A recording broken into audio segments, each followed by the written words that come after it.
Bien, continuamos con la construcción de la integral definida. En esta segunda sección estamos viendo la suma de Riemann, la cual nos permite estimar el área bajo la curva restringida a un intervalo AB, siempre y cuando la función sea positiva. Entonces, como observación, decimos que la construcción de la definición anterior se establece por medio de rectángulos inscritos, es decir, por defecto. Es decir, fíjense que los rectángulos que íbamos formando estaban dentro, por debajo de la función. La idea es buscar que los extremos caigan en la parte mínima de la función, pero se ha podido haber elaborado con rectángulos circunscritos, es decir, por exceso. ¿Qué significa esto? Que tenemos dos miradas para el cálculo del área, pero es exactamente la misma. Bien, ahora vamos a desarrollar algunos ejemplos. Fíjense, acá me dice calcular el área de la región acotada por la curva y igual a x cuadrado, el eje x y la recta x igual 3. Vamos a analizar bien lo que tenemos. En este caso, nuestra función es f de x igual a x cuadrado. ¿Ok? Bueno, vamos a resolverlo utilizando los rectángulos inscritos, es decir, por defecto. Entonces les decía que la función es, como es y igual a x cuadrado, entonces f de x igual a x cuadrado. Tenemos el eje x y la recta x igual 3. O sea, cuando eso queda cerrado, está implícito que el intervalo AB es 0, 3, ¿verdad? Y que la función es positiva en 0, 3. Vamos a ver, vamos a tratar de hacer aquí un gráfico. Discúlpenme que la herramienta que tengo es simplemente estos dibujos a mano alzada. Este es nuestro sistema, ¿no? Aquí tenemos X y aquí tenemos Y. Entonces, lo que está ocurriendo acá es que la función es cuadrática. Recordemos que la gráfica de la función cuadrática es una parábola, ¿verdad? Claro, ella es una parábola simétrica, ¿no? Pero nosotros no vamos a utilizar este lado de la parábola, porque nos está diciendo que hallar el área de la región acotada por la curva igual a x cuadrado, que sería esta curva, el eje x y la recta x igual 3. Vamos a suponer que aquí está 3. Entonces, si aquí está 3, esta sería toda nuestra región. ¿Lo ven? Entonces, ¿qué pasa? La función, si nosotros la restringimos a la curva, el eje x y la recta x igual 3, nos daría esta porción. Por lo tanto, nuestro intervalo es de 0 a 3. ¿Lo ven? Entonces, es muy importante saber cuál es nuestro intervalo, porque recuerden que una de las cosas que vamos a hacer es estimar el delta x. El delta x era b menos a sobre n. En este caso, b es 3, a es 0, porque la tenemos en el origen, sobre n. Quiere decir que el delta x para nosotros es 3 sobre n, ¿verdad? Además, recuerden que nosotros tomábamos un intervalo iésimo. Para ese intervalo iésimo íbamos a formar un rectángulo iésimo. O sea, fíjense que el rectángulo yo lo puedo hacer inscrito o lo puedo hacer circunscrito, que sería aquí arriba. En este caso lo voy a hacer inscrito. El extremo izquierdo sería el x sub y menos 1. Y el extremo derecho sería el x sub y. Pero fíjense que el borde del rectángulo lo tengo en x sub y menos 1. Por lo tanto, cuando yo vaya a hablar del c sub y, que nombrábamos anteriormente en la teoría, para nosotros el c sub y va a ser el x sub y menos 1. Ahora, ¿cómo puedo yo saber cuál es la expresión para el x sub y menos 1? Tengo que hacer la partición. Entonces decimos, sea p, x sub 0, x1 hasta x sub n, la partición. ¿Quién va a ser x sub 0? Recordemos que x sub 0 es a, pero como en este caso a representa el origen, entonces x sub 0 es 0. ¿Cuál era el primer intervalito? ¿Cuál era el primer extremo que conseguíamos? x1, que era 0 más delta x. 0 más delta x es delta x. Fíjense que en la teoría pasada decía a más delta x. El x2 era a más 2 delta x. Pero como a es 0, se nos facilita la expresión. Quiere decir que x1 es delta x sub 2 sería 2 delta x, así sucesivamente. Si voy al extremo x sub y menos 1, hablando del iésimo, sería A más I menos 1 delta X, porque fíjate que cuando aquí es 2, aquí es 2. Cuando aquí sea 3, aquí es 3. Entonces, cuando aquí es I menos 1, acá también será I menos 1. Significa que el X sub I menos 1 es 0 más I menos 1 delta X, por lo tanto es I menos 1 delta X. El X sub I que sería 0 más I delta X, y así sucesivamente hasta que lleguemos al extremo B. Pero en este caso B para mí es 3. Entonces, van a haber ejercicios en donde a mí me va a convenir agarrar el X sub I menos 1 o me va a convenir tomar el X sub I. En este caso, como la función es creciente, el rectángulo inscrito va a tener su borde chocando con la función en el extremo izquierdo. Esa es la idea.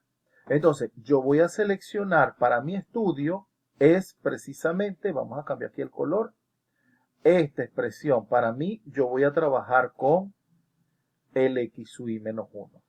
¿Lo ven? Ese va a ser mi caso. Ahora, como f, aquí estoy explicando lo que hice. Como f es creciente, el valor mínimo en el intervalo X sub I menos 1 X sub I se encuentra en el extremo izquierdo. Es decir, f de X sub I representa el mínimo en X sub I menos 1 X sub I. Aquí estoy formalizando lo que les dije de manera hablada. ¿Qué quiere decir? Que ahora yo tengo que saber quién es f de X sub I menos 1. Vamos a ver. F de X sub I menos 1 será f. ¿Quién es el X sub I menos 1? Dijimos que era I menos 1 por delta X. O sea, que f de X sub I menos 1 va a ser f de I menos 1 delta X. Pero ¿quién es nuestra función? Recuerden que nuestra función es X cuadrado. Por lo tanto, todo lo que está aquí adentro lo tenemos que elevar al cuadrado. ¿Lo ven? Entonces, en este caso sería el cuadrado del primero por el cuadrado del segundo. Pero si yo desarrollo I menos 1 al cuadrado, eso sería un cuadrado perfecto. Sería cuadrado del primero menos 2 veces el primero por el segundo más cuadrado del segundo. Es decir, yo aquí estoy haciendo dos pasos en uno. Primero digo que es este al cuadrado por el delta X cuadrado y después lo desarrollo. Ahora, delta X para nosotros es 3 sobre n. ¿Ok? Quiere decir que aquí ya estamos teniendo una expresión genérica para el f de X sub I. Recuerden que nosotros estamos buscando el límite cuando n tiende a infinito del s sub n. Pero entonces, ¿quién sería primero para nosotros el s sub n? Por definición es la sumatoria de igual 1 hasta n de base por altura. Nuestra base sería el f de X sub I menos 1 del que estamos hablando. Y la altura, perdón, nuestra base es delta X, que es el ancho. Y la altura es el f de X sub I. Entonces sería base por altura. Pero en lugar de f de X sub I vamos a colocar esta expresión. Entonces, fíjense que aquí nos va a dar la expresión que teníamos, que es esta completa, multiplicada por el delta X que está aquí. Eso hace que el delta X al cuadrado se multiplique por delta X, o sea que este va a ser delta X al cubo. Pero como les dije hace rato, delta X es 3 sobre n. O sea que esto va a ser 3 sobre n al cubo.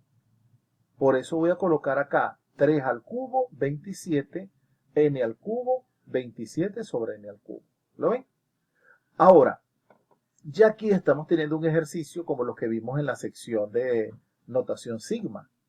Esto que está acá es una constante para esta sumatoria, porque fíjate que la variable de la sumatoria es y.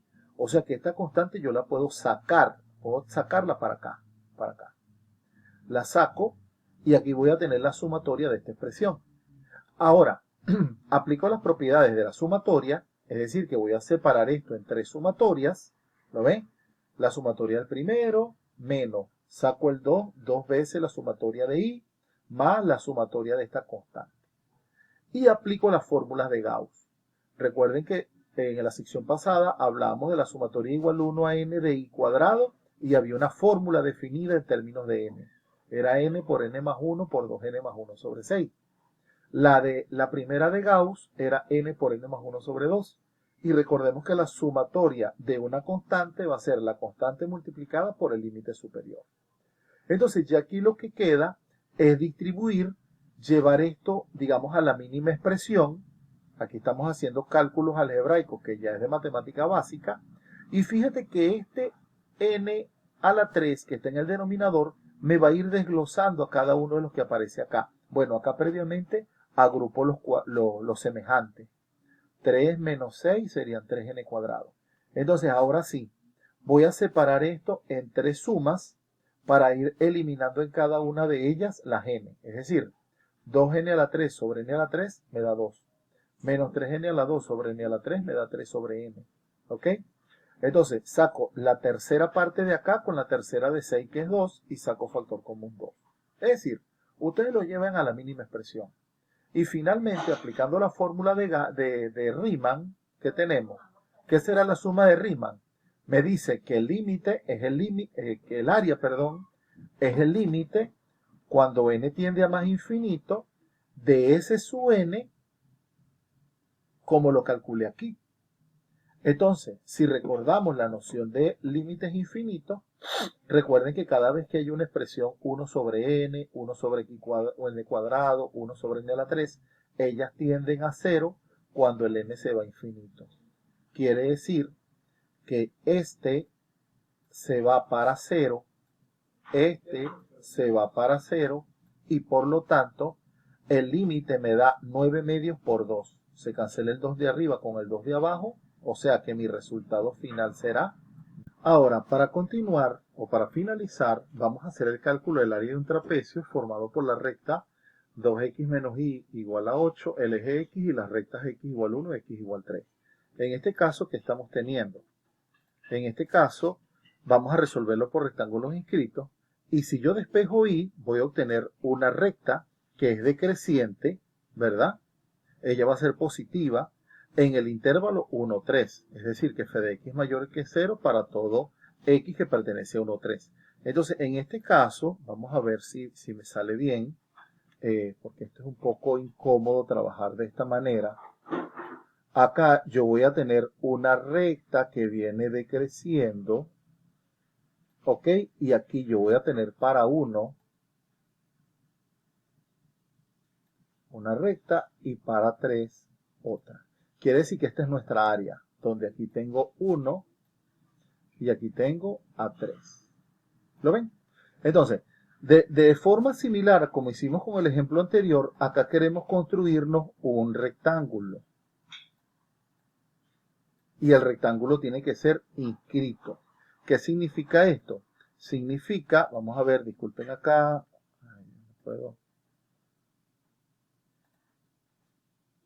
que si este es x sub y menos 1 y este es x sub y, ¿quién es el que me topa con la función? Es el extremo derecho. Entonces ahora vamos a trabajar con el x sub y. Esa es la diferencia. Entonces, pero la construcción es similar. Ajá, si A vale 1 y B vale 3, entonces ¿quién será delta X? Será B menos 1 sobre N. Es decir, delta X es 2 sobre N. Esto significa que cuando yo haga mi partición, ya X sub 0 vale 1, porque acuérdate que es A, y así voy. X sub 1 es 1 más delta X, X sub 2, 2 delta X, 2 más 2 delta X. El X sub y menos 1 es 1 más y menos 1 delta X. El X sub y sería 1 más y delta X. En este caso me interesa trabajar con este. ¿Lo ven? Por lo tanto, la función, como es decreciente, va a cortar, es en el extremo derecho, lo que dije ahorita. Y el f de x sub y, ¿qué va a ser? Nuestra función es esta, ¿verdad? Entonces, el x sub y es de la forma 1 más y delta x. Entonces, quiere decir que vamos a meter aquí 1 más y delta x. Sacamos las cuentas, vamos a tener 6 menos 2y delta x. Ahora vamos a construirnos el s sub n. Cuando construimos el s sub n, sustituimos acá, sustituimos por n medio, hacemos las propiedades de la sumatoria, buscamos aquí la suma de 1, la suma de y, ¿ok? Tal cual como hicimos en el ejercicio anterior. Lo llevamos a la mínima expresión, por lo tanto, el área será el límite cuando n tiende a más infinito de esta expresión. Aquí se va este 1 sobre n, me queda menos 4 por 1 que es menos 4, y 12 menos 4 me da 8. Por lo tanto, el área es 8. Los invito a que revisen bien estos cálculos que hicimos acá, háganlos ustedes en una hojita y verifiquen que efectivamente nos da 8.